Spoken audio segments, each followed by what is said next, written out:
Assalamualaikum warahmatullahi wabarakatuh. Di sini saya akan menjelaskan mengenai hemoroid.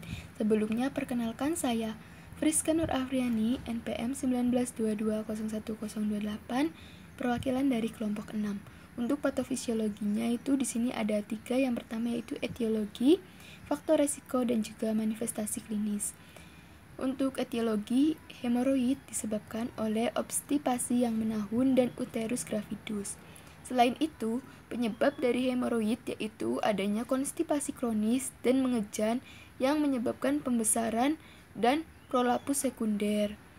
Lalu untuk faktor resikonya, di sini kita ada 7. Yang pertama, mengedan pada buang air besar yang sulit, pola buang air besar yang salah, peningkatan intraabdomen, diare akut yang berlebihan dan diare kronik, hubungan seks peranal, kurang minum air dan kurang makan makanan tinggi serat, dan yang terakhir kurang olahraga atau imobilisasi.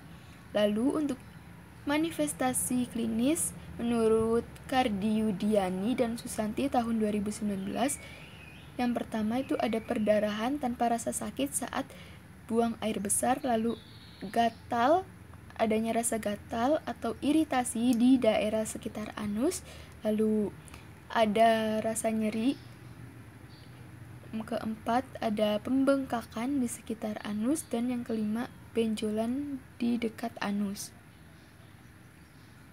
Lalu untuk farmakologinya, yaitu yang pertama ada obat-obatan memperbaiki defekasi, yang kedua obat simptomatik, yang ketiga obat untuk menghentikan perdarahan, yang keempat obat analgesik dan pembalut tinja. Untuk diagnostiknya yaitu yang pertama ada anamnesis, yang kedua ada pemeriksaan fisik, yang ketiga ada pemeriksaan penunjang dibagi menjadi 2 yaitu anaskopi dan juga sigmoidoskopi. Lalu untuk terapi dietnya disarankan untuk minum 30-40 ml per hari, sedangkan untuk makanan tinggi seratnya 20-30 gram per hari. Untuk penata laksanaannya yaitu yang pertama pengobatan di rumah, yang kedua obat-obatan, yang ketiga trombektomi hemoroid eksternal, yang keempat prosedur minimal invasif, dan yang terakhir prosedur operasi. Lalu untuk diagnosanya di sini kami mengambil 5.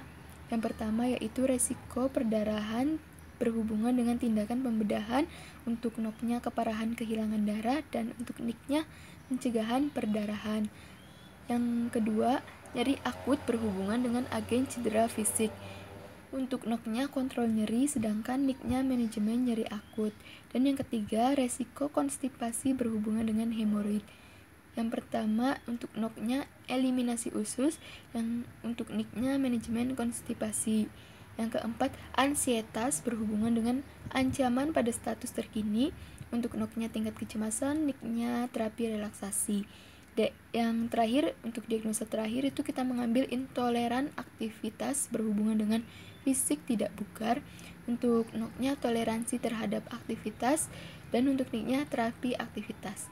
Mungkin itu saja yang bisa saya presentasikan, kurang dan lebihnya mohon maaf. Wassalamualaikum warahmatullahi wabarakatuh.